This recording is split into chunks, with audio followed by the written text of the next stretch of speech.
4-июлга карата күндүн маанилүү жаңылыктары менен тааныштырабыз. Саламатсыздарбы?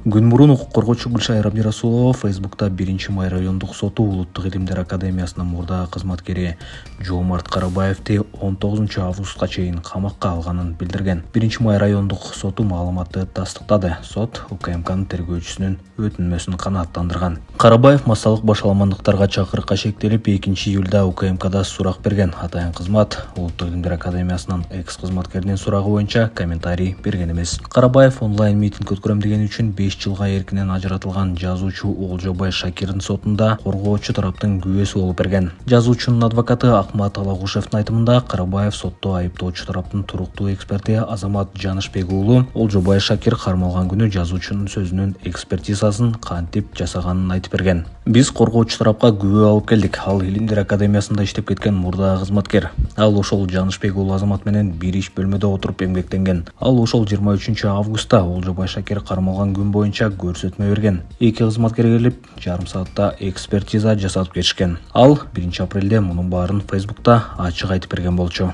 деди Алагушев. Адвокат экспертиза анчалык бат кылынбасын, ал эми Азамат Жанышбек уулу мыйзам боюнча андай экспертизаларды жүргүзгөнгө укугу жоктугун, себеби андай ишмердүүлүк жүргүзгүдөй сертификаты жок деп белгиледи. Москвада кыргызстандык аял жердештеринин батирине чогуу жашатып алганы үчүн мыйзамсыз миграция уюштурууга айыпталып кармалган. Анын балдар үйүнө алынган 1,5 жаштагы баласы аялдын бир тууган эжесине өткөрүп берилди. Бул тууралуу Азаттык айыпталуучунун адвокаты Эрлан Токтосоновго таянып жазды. Маалыматка ылайык, өткөрүп берүүгө Кыргызстандын Орусиядагы элчилиги, Эмгек социалдык камсыздоо жана миграция министрлигинин Орусиядагы өкүлчүлүгү жана Москвадагы башкы консулдук көмөк көрсөткөн. Буга чейин Москвада күч кызматкерлери кыргызстандык аялды мыйзамсыз миграция уюштуруу беренесинин негизинде кармап, анын баласын балдар үйүнө алып койгону маалым болгон. 24-майда Эмгек социалдык камсыздоо жана миграция министринин орун басары Бакыт Тарманкул уулу чет өлкөлөрдө жалпы 586 миңден ашык кыргызстандык жүргөнүн, алардын 411.226-сы Орусияда экенин билдирген. Депутат милиция жана врачтарга кол салгандарды жазалоону сунуштады. Жазык жана укук бузуулар жөнүндө кодекстерге ушундай түзөтүүлөрдү киргизүүнү Жогорку Кеңештин депутаты Сүйүнбек Өмүрзаков демилгеледи. Мыйзам долбоору коомдук талкууга коюлду. Мыйзам долбооруна ылайык, өзүнүн кызматтык кесиптик ишиндеги милдетин аткарып жаткан адамга карата жасалган бейбаштык 50 миңден 200 миң сомго чейинки айып пул менен же 5 жылдан 7 жылга чейин эркинен ажыратуу менен жазаланат.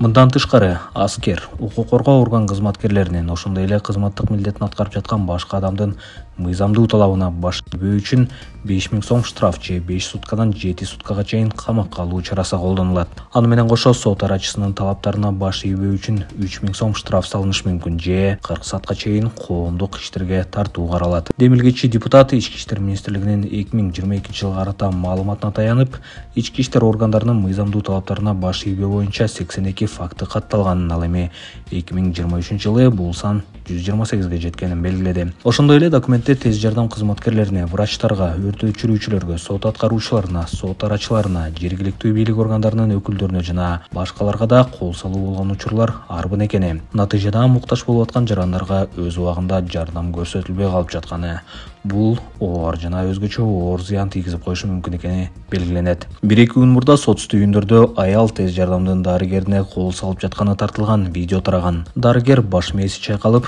көк ала болуп ооруканага жеткирилген. Кол салуу болгон учурда дарыгер кош бойлуу экени белгилүү болгон. Милиция бул иш боюнча текшерүү баштаган.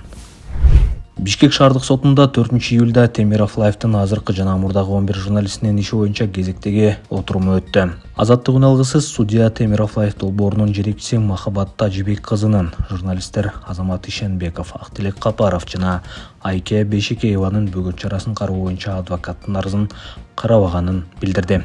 Шаардык соттун басма сөз кызматынан клоопко апелляциялык арыз боюнча өндүрүш Кыргыз Республикасынын кылмыш жаза процессуалдык кодексинин 288 беренесинин 4-бөлүгүндө көрсөтүлгөн алдын ала угуунун натыйжалары боюнча кабыл алынган башка чечимдер даттанууга жатпайт деген пунктунун негизинде токтотулган деп жооп беришти. Биринчи инстанциянын токтому даттанууга жатпайт деп билдиришти соттон. Темировлаевдин азыркы жана мурдагы 11 журналисти 16 январда кармалган, 9-уна башаламандыкка чакыруу боюнча айыпталган. Ал эми долбоордун башчысы Махабат Тажыбек кызы менен журналист Актилек Капаров ошол чакырыкты уюштурууга айыпталган.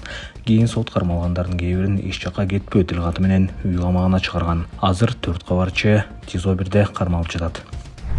УКМК Чолпон Атада Камчы Көлбаевга таандык 1 гектар жерди тапты. Атайын кызматтын маалыматына ылайык 2023-жылы маркум Кримтөбөл Камчы Көлбаев мыйзамсыз кирешилерин адалдоо максатында Чолпон Атанын жүргүнчүлөрдү ташуучу автотранспорт ишканасынын 1 гектарды түзгөн жерин жеке менчикке алып, жакын тууганынын наамына каттаткан. Жердин баасы 21 миллион 315 миң сомду түзөрү маалымдалды. Ал мамлекеттик мүлктү башкаруу боюнча мамлекеттик агенттигине өткөрүлдү.